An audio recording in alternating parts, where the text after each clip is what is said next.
स्वागत है आपके अपने YouTube channel advance Excel tricks में। तो आज जो हम लोग ट्रिक्स देखने जा रहे हैं, फॉर्मूला देखने जा रहे हैं, that is data validation. Yes, ये एग्जैक्टली डेटा वैलिडेशन होता क्या है? It allows you to tell Excel that what a user can input in a cell.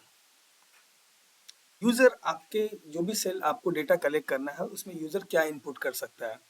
Basically it is saying what is allowed and what is not. से for example, अगर हमें team ने हमने data भेजा हुआ है और हम चाहते हैं कि कुछ रिस्ट्रिक्शन के साथ वो सब कुछ एंट्री ना कर सके, वो रैंडम कुछ भी एंट्री ना कर सके, कुछ रिस्ट्रिक्शंस होंगे, कैसे वो एंट्री कर सकते हैं। तो चलिए इसको देखते हैं और इसके हिसाब से अब आप जो डेटा कलेक्ट करोगे अपनी टीम से वो बहुत ही इंटरेस्टिंग होने वाला है। तो डेटा वैलिडेशन के लिए दो तरीके हैं। एक तो हमें सिंपली डेटा, आपके रिबन में डेटा टैब में आइए and then from here to go to this data validation, okay. और दूसरा, हम शॉर्टकट की का यूज कर सकते हैं, alt A V V, okay. This will also land us at the same place here itself. Now see, अभी suppose हमें इस सेल में एग्जांपल रखना है, जिस सेल में हमें एग्जांपल रखना है वहां पे हमने क्लिक किया alt A V V. Now there are some settings, आपको सिलेक्ट करना है कि क्या अलाउ करें क्या ना करें। अलाउ एनी वैल्यू, अगर हम एनी वैल्यू पे करते हैं तो कुछ भी अलाउड रहेगा, everything will be allowed, whatever the user can write or can give the input, he can. whole number say for example हमने whole number कर दिया, you must enter both minimum and max। whole number में आपको select करना होगा क्या चाहिए हमें। say for example हमने select कर लिया equal to, wait, इसको बेटर समझने के लिए बिटवीन हमने रखा 10 to 15 और से 20, okay, and okay. Now will hit the okay.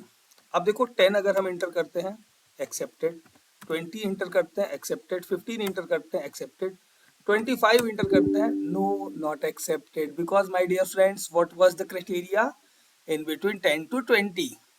Getting my point? Yes, वापस इसने पुराना ले लिया।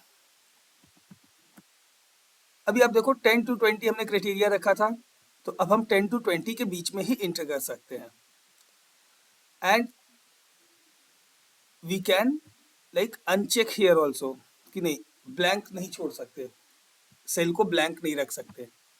अभी सपोज हमने सेल को ब्लैंक करके छोड़ दिया तो नो, ब्लैंक भी नहीं रख सकते। Getting my point? सो ये हो गया हमारा एक होल नंबर का क्राइटेरिया बिटवीन का। नाउ सी, अभी not between, okay, not between अगर 10 to 20 देंगे तो उस क्राइटेरिया को छोड़ के 10 से नीचे के, 10 से छोटे नंबर और 20 के ऊपर के नंबर फिल किए जा सकते हैं। Equal to, not equal to, greater than, less than, ये सारे। से फॉर एग्जांपल हमने लिया ग्रेटर देन और हमने सिलेक्ट किया क्राइटेरिया 10 या से 25, तो अब हम यहाँ पर ग्रेटर देन 25 ही ले सकते हैं। 26 इंटर करेंगे, ओके, 21 इंटर करेंगे, no, not okay, because 21 is not greater than 25। तो इस तरह से ये हमारा क्राइटेरिया है। फिर से हम देखते हैं, इस तरह से आप इसमें डेसिमल अगर सेलेक्ट करते हो तो डेसिमल में सेम क्राइटेरिया के साथ आप जा सकते हो, तो नंबर सामने वाला 25 के ऊपर डेसिमल में पुट कर सकता है, से 30.4। Yes, but could it be 20.4? Definitely not. क्यों? क्योंकि क्राइटेरिया हमने वही सेट किया हुआ है, मेरे को मिनिमम 25 से ग्रेटर चाहिए। List, see the another option is list. List हम देखते हैं, पहले हम ये सेल को ब्लैंक कर लेते हैं, या एक काम करते हैं, पहले हम इस जो चीजें की गई हैं उसको क्लियर, यहाँ से क्लियर कर देते हैं। Now everything is clear, I have removed this. Now see, alt A V V. अब हम इसके